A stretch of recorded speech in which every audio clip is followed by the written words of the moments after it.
While the undefeated NFC champion Dallas Cowboys played at Texas Stadium, the AFC and world champion Pittsburgh Steelers traveled to St. Louis to test their perfect record against the suddenly dangerous Cardinals.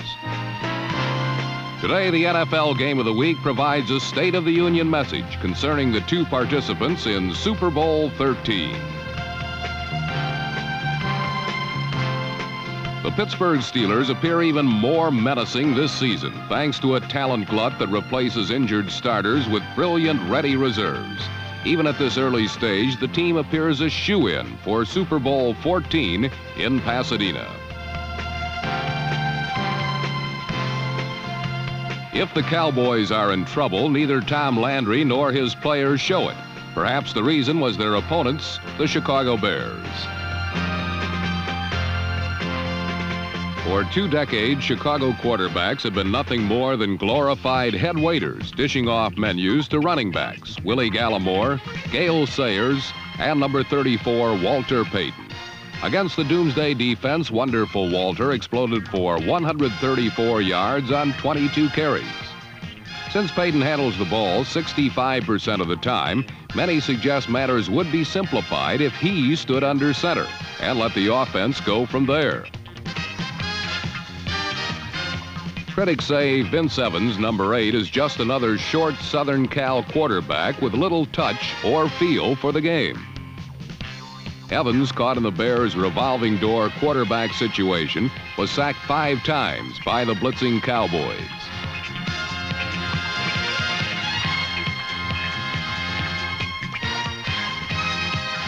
Leading an offense that is snidely characterized as a wing, a prayer, and a Payton, Evans displayed an uncertain arm, but the knack for scrambling out of desperate situations.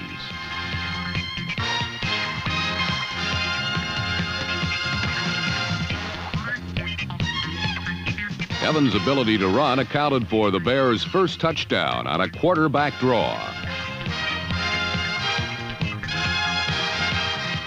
Chicago sought revenge for the 37-7 pasting Dallas handed them in the playoffs 2 years ago. They knew the Cowboys were treating them lightly, and victory number 3 became a distinct possibility.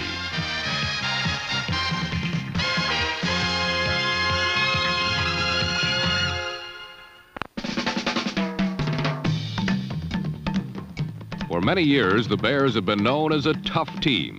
This was really a euphemism for being able to take a lot of punishment, much like former heavyweight boxer George Chuvalo. Things have changed, for when the Bears met the Cowboys, they stood as the top-ranked defense in the NFL.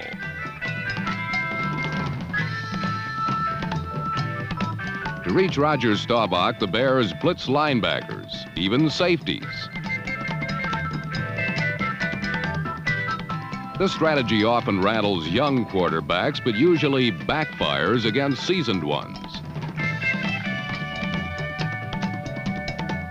Staubach defeated the blitz with a perfect 42-yard scoring pass to number 80, Tony Hill.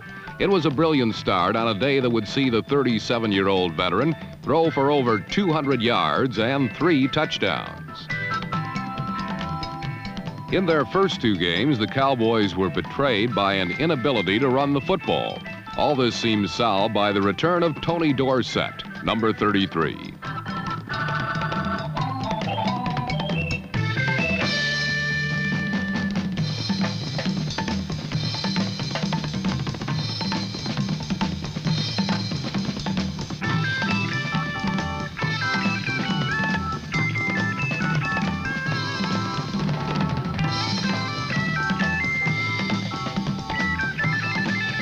On the game, Dorsett rushed for over 100 yards, but this achievement was undercut by 3 costly fumbles that ruined almost certain Cowboys scores.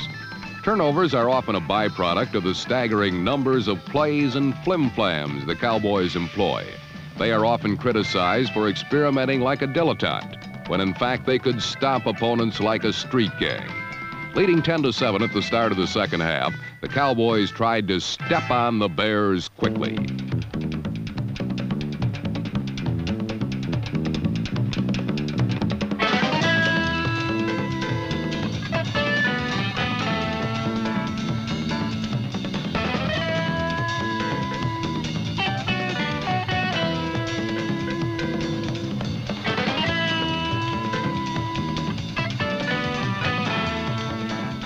Rookie free agent Steve Wilson's 83-yard touchdown was wiped out by a clipping penalty, and a game that was once surely in the Cowboys' grasp soon got quickly out of hand. The Doomsday defense led the NFL in sacks a year ago. Coming into the Bear game, they had dropped quarterbacks just twice, and their old-time fury seemed to have vanished at the same time Too Tall Jones disappeared from the football field to the boxing ring.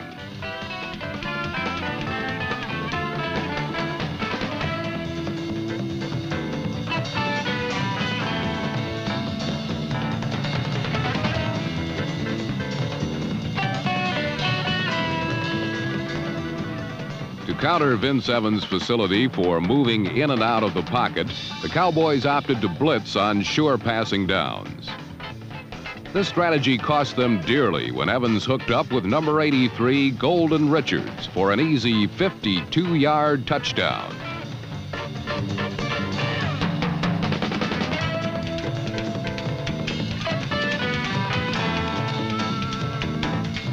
The Bears missed the extra point and led 13-10 in the third quarter. In their first two games, Dallas victories were predicated on Roger Staubach's remarkable ability to manufacture a score at every critical juncture.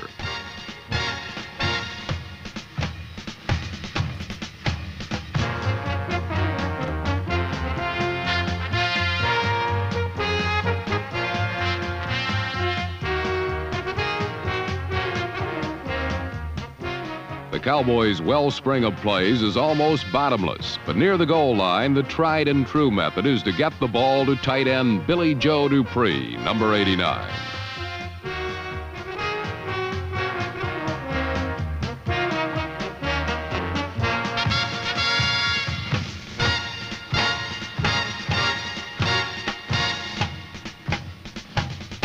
Dupree's touchdown made the score 17-13 at the end of the third period. By this time, the Cowboys had all but taken Walter Payton out of the game. So for the Bears to win, Vince Evans would have to produce a score in the clutch. The Cowboys' conventional coverages had all but shut out Evans.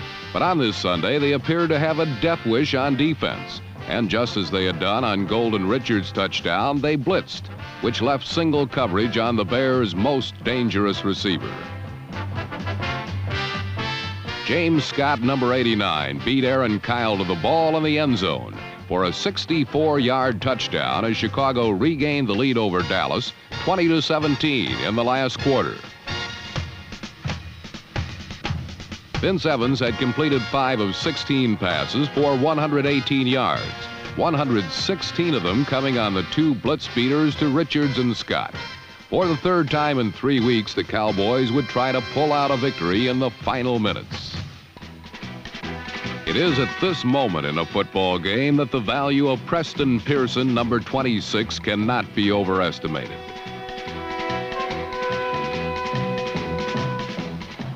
In 3 plays, the Cowboys moved from their 29 to the Bears' 22. From there, Staubach delivered a seemingly innocent wide receiver screen to Tony Hill.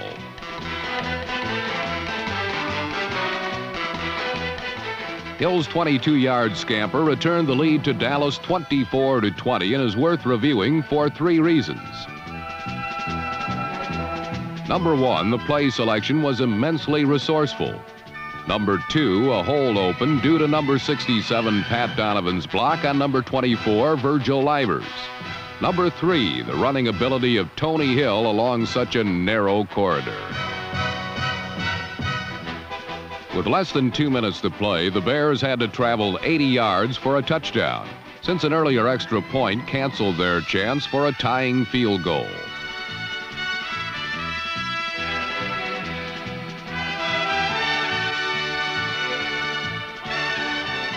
Two members of the resurrected left side of the Dallas defense made key plays. Number 65, tackle David Stalls, made the first one, and then with a 4th and 8 from the 28, rookie defensive end Bruce Thornton applied the crusher.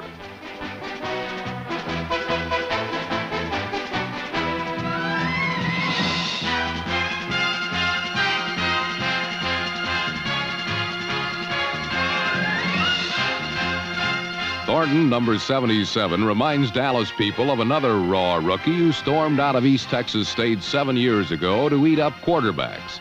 His name was Harvey Martin, and he bloomed from a situations specialist into an all-pro.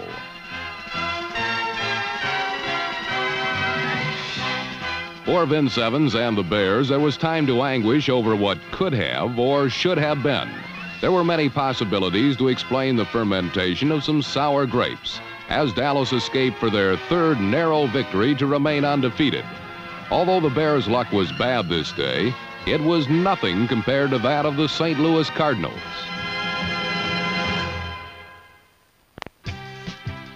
The word was out in St. Louis. The bad guys in black were in town, the world champion Steelers. Pittsburgh would achieve a club record 11 straight regular season wins if they could dispose of the Cardinals on a sunny St. Louis Sunday.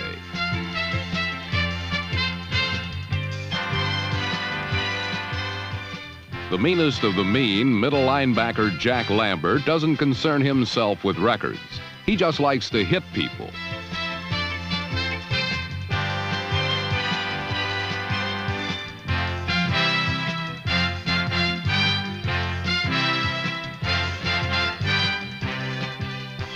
Punishing linebackers are nothing new to 14-year veteran Jim Hart, who has completed more passes for more yards than any active NFL quarterback.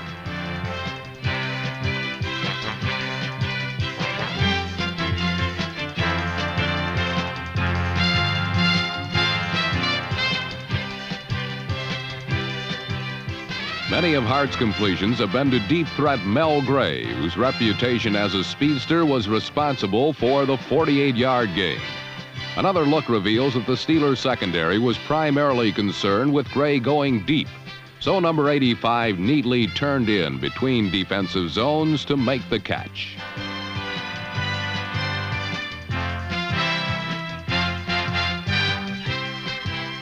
From the Pittsburgh 12, Hart called on rookie wonder O.J. Anderson to finish the drive in style.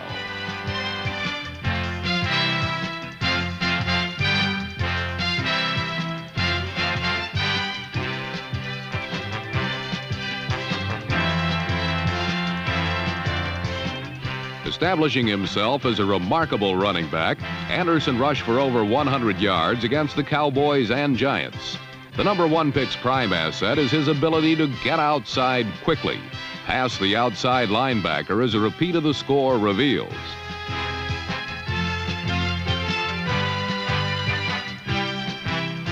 Unfortunately for Anderson, his effort was followed by a missed point after, giving the Cardinals a 6-0 lead. The worst was yet to come for the Steelers.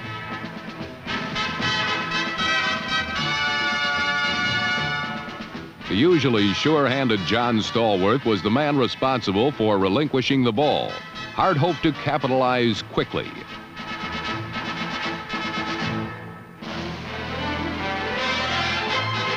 Never heralded as a rollout passer, Hart accepted a field goal. Nevertheless, St. Louis had built a 9-0 lead, and Terry Bradshaw decided to see if he could work with Stallworth again.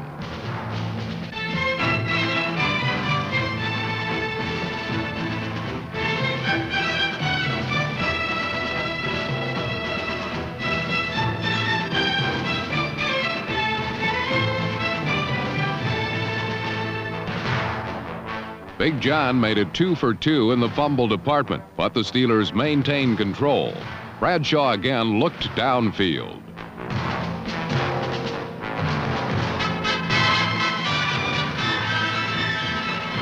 Rangy tight end Benny Cunningham, injured much of last season, put the Steelers near.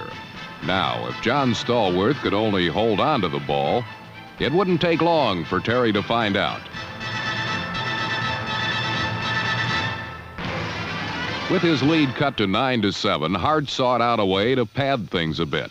He decided to see if O.J. was the way.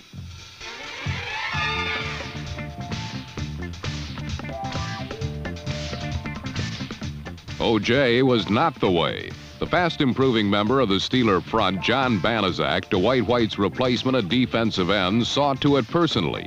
Now it was Hart's turn.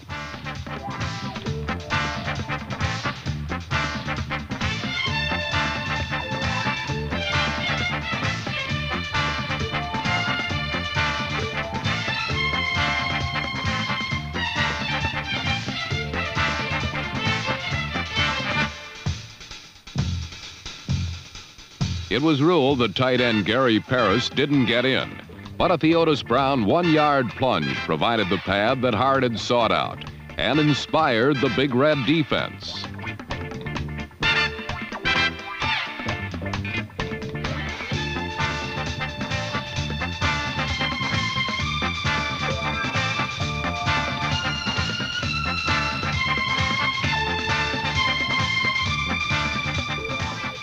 An aggressive defensive charge halted Pittsburgh for the remainder of the half, and a hit on Bradshaw left him with a painfully bruised ankle.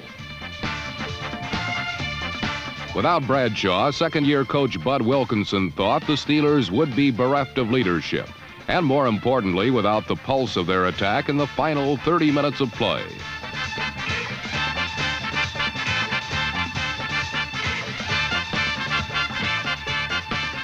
In Busch Stadium, things looked just fine until the news was out once more. The men in black were back, led by a miraculously recovered Mr. Bradshaw. "I thought my ankle was busted when I tried to get up," said Bradshaw of the injury, "but I found out it was just bruised, so I told Coach Knoll I could throw on it." So Terry did.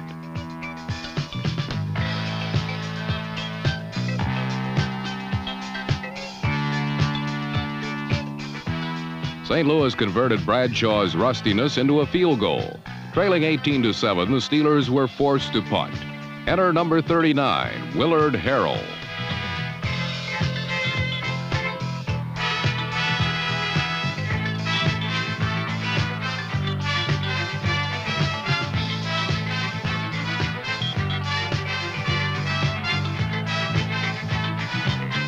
Again, the Cardinals would settle for 3 following Harrell's 68-yard streak. 3-point compromises would prove costly. Trailing 21-7, it was time for the sleeping giant to awaken. Time for the world champions to play like world champions. Time for the star-studded Steelers to shine. All-Pro Mike Webster snapped to All-Pro Terry Bradshaw, and clutch veteran Rocky Bleier did the rest.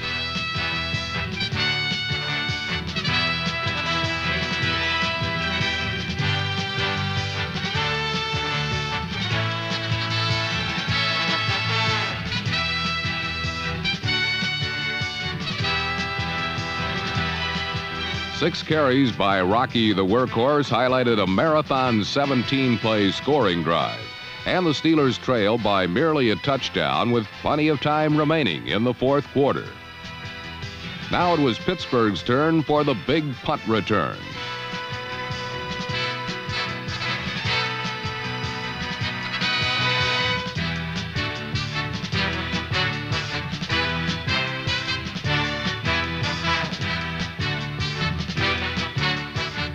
Third-year receiver Jim Smith put the Steelers within smelling distance of a tie. Bradshaw went to the man who seemed to have a nose for big yardage, Rocky Bleier.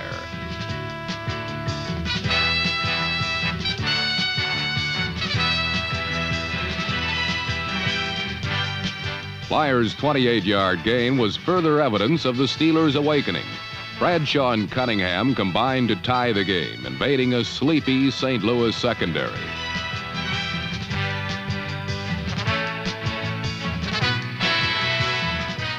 The Cardinals' impetuous dream of victory was extinguished by Pittsburgh's pride and hard-nosed football.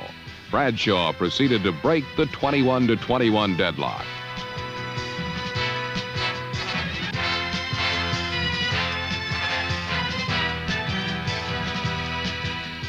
Bleier was the key once more, and rookie Matt Barr, having beaten New England in the opener, would again perform admirably with 18 seconds left.